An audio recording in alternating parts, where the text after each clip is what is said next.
Hello बच्चों, तो जैसा कि आप जानते ही हैं कि दिवाली का त्यौहार आने ही वाला है, तो आप सभी को दिवाली की एडवांस में ही शुभकामनाएं।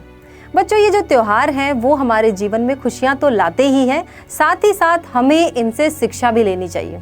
अब दिवाली का जो त्यौहार है उससे हमें क्या शिक्षा लेनी चाहिए? अब सबसे पहली तो शिक्षा हमें ये लेनी चाहिए कि हमें बुरी संगति से बचा रहना चाहिए। अब जैसे कि रामायण में आपने सुनाई है कि कैकई जो थी भगवान राम की माँ थी। अब कैकई ने मंथरा की बुरी संगति में आकर अपने ही बेटे को 14 वर्ष का वनवास दे दिया।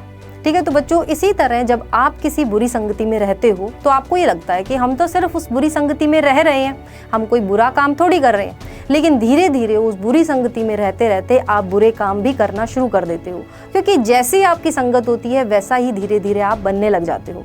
तो इसीलिए आपको अपने जो दोस्त हैं वो सोच समझकर चुनने चाहिए और हमेशा अच्छे लोगों के साथ ही रहना चाहिए। दूसरी बात कि हमें किसी चीज़ का अहंकार नहीं करना चाहिए। अब जो रावण था उसे अपने ज्ञान का और अपनी ताकत का बहुत अहंकार था। उसे लगता था कि दुनिया में कोई भी उसे हरा नहीं सकता। बट भगवान राम को अपने ज्ञान का और अपनी ताकत का बिल्कुल भी अहंकार नहीं था। और जैसा कि आप जानते ही हैं कि अंत में जीत किसकी हुई। तो आपको भी कभी अपने ज्ञान का या अपनी ताकत का अहंकार नहीं करना चाहिए। तीसरी चीज़ कि हमें हमेशा धैर्य और शांति बनाए रखनी चाहिए।